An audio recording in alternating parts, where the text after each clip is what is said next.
Sebulan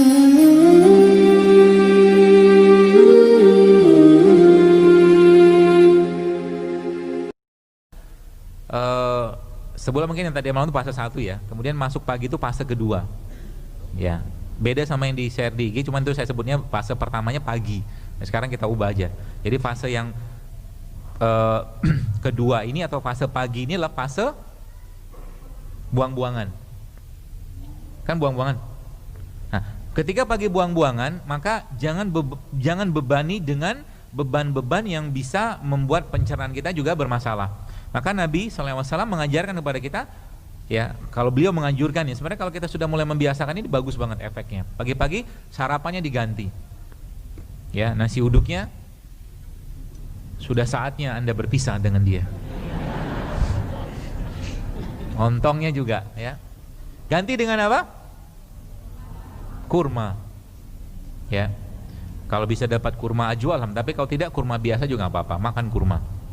Ketemu tempe, nggak apa-apa, boleh aja ketemu tempe. Ya, itu pagi-pagi. Minum air putih. Lapar nggak? Pasti lapar, tenang aja. Ya.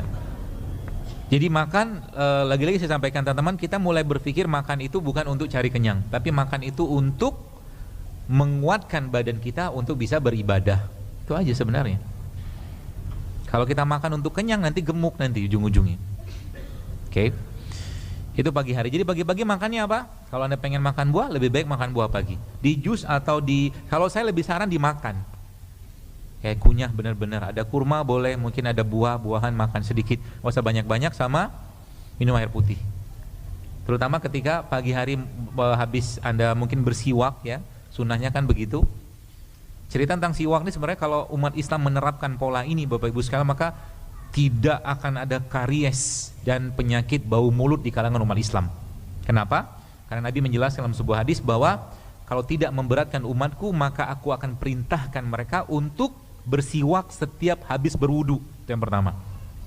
Kalau tidak memberatkan umatku, kata Rasulullah, aku akan perintahkan mereka untuk bersiwak setiap kali sholat, mau sholat. Berapa kali itu?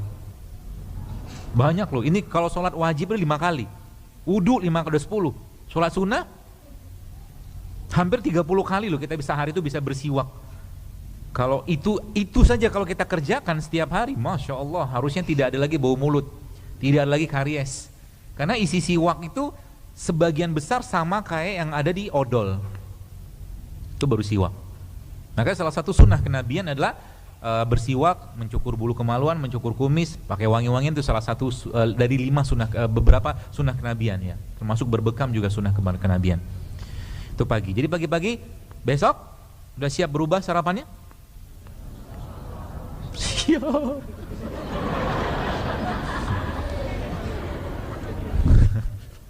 Berat dok, berat. Iya. Kalau ngomongnya begitu terus, kapan mau hidup sehatnya? Kan, itu enggak? Nanti ujung-ujungnya apa, yang perempuan, auzubillah min zalik, mau nikah tiba-tiba PCO, endometriosis segala macam. Serius loh. Apa yang Anda makan sekarang akan menjadi nasib badan kita beberapa tahun ke depan. Ya, makanya apa ya? Kalau saya memang hati-hati banget. Kenapa? Karena saya punya prinsip. Saya tidak mau matinya saya menyusahkan keluarga dengan penyakit, maksudnya. Ya. Dan penyakit itu kan muncul gara-gara apa? Salah satunya akibat makanan, minuman yang tidak sehat. Maka hati-hati dengan itu. Ya, jadi besok sarapannya apa?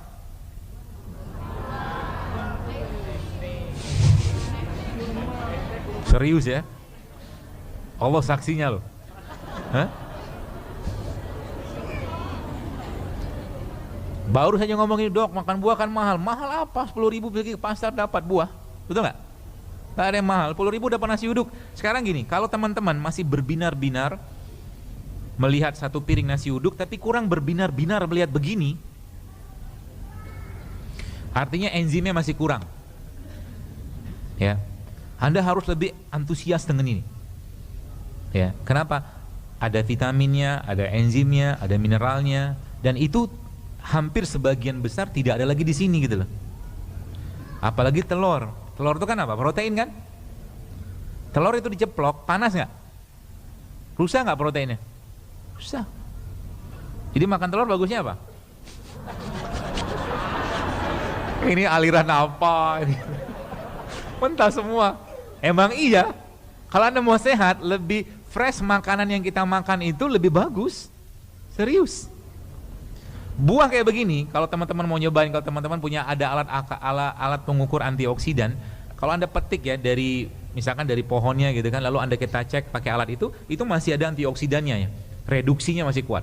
Tapi kalau sudah berlama-lama di luar kayak begini, dia sudah putus dengan maknya dia, tangkai tadi, kita cek pakai kekuatan reduksinya sudah banyak berkurang, bahkan udah positif. Tapi tetap bermanfaat daripada Anda minum jus jeruk dalam kemasan. Tetap bermanfaat. Ya, jadi semakin banyak makanan olahan yang dipanaskan atau mungkin dimasak berulang yang kita kurangi semakin baik. Dan nanti teman-teman lihat, penyakit itu jangan diobatin. Maksud saya jangan diobatin itu gini. Keluhan itu jangan diobatin, karena keluhan itu muncul gara-gara apa? Gara-gara tubuh kekurangan nutrisi. Seperti itu aja sebenarnya. Jadi yang dikerjakan apa? Benerin isi piring.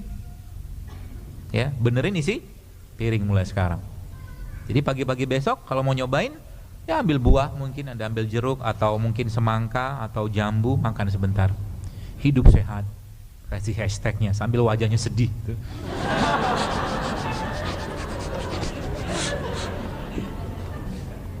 Pakai hashtag yang baru, terlalu berat dok. Gitu kan. Paksain lah. Ya, biar apa? Biar ibadahnya lebih baik. Dan kalau semua kita niatkan sebagai bentuk ketaatan kepada Allah, dapat pahala kan? Ya Allah, saya hidup sehat seperti ini dalam rangka menjaga badan saya yang Kau berikan yang sempurna ini ya Allah, dapat pahala. Ya Allah, saya makan, misalkan gini, kita bisa mengambil celah-celah dari ini semua untuk dapatkan pahala. Ya Allah, saya makan jeruk ini supaya nanti malam saya bisa kuat bangun sholat malamnya. Boleh, boleh. Dapat pahala kan? Dapat pahala. Gitu loh. Jadi bagi seorang mukmin itu semuanya korelasikan dengan pahala. Jangan, jadi healthy lifestyle-nya kita itu adalah bentuk peningkatan keimanannya kita. Healthy lifestyle. Ya. Dan itu seringkali saya ulang-ulangi. Nggak ada gunanya kalau pagi-pagi kita sudah sarapan sehat, makan siangnya sehat, tapi ngaji belum, baca juga sehari 1 lembar atau berapa ayat, nggak ada guna juga. Apa hebatnya? Ya. Dan pesannya adalah kesehatan harus membuat kita lebih taat kepada Allah. Dikasih sehat, bangun sholat malam. Dikasih sakit, banyak minta ampun, bertobat karena zolim gitu kan. Jadi pagi-pagi itu polanya begitu teman sekalian. Nah baru kita masuk ke siang. Ya. Ini sebenarnya di IG yang saya posting itu masuk ke fase 2, tapi sekarang kita sebutnya fase 3, nggak apa-apa lah, itu bahasa saja. Pagi adalah bukan waktu yang tepat untuk banyak makan. Nanti kalau teman-teman mau lihat, caranya gini, nanti di browsing aja.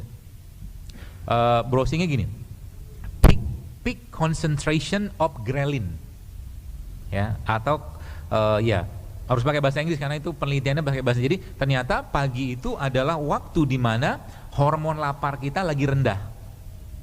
Pagi. Maka pagi sebenarnya tidak perlu banyak-banyak makan. Ya, pagi tidak perlu banyak-banyak makan. Kalau saya menganut seperti itu ya, kalau yang berbeda sih nggak apa-apa, silakan aja. Kalau saya menganut, nanti kapan makannya kita lihat pergerakan hormon tadi, dia ternyata paling tingginya si hormon lapar tadi adalah waktu siang. Nah siang baru kita makan.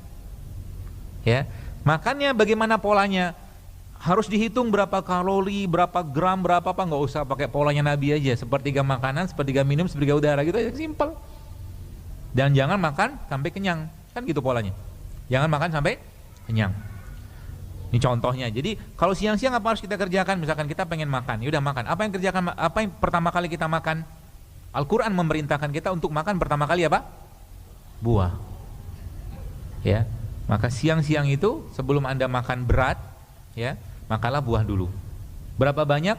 Ya, hitunglah sendiri. Kebutuhan kita kan beda-beda tiap orang. Habis makan buah, makan apa?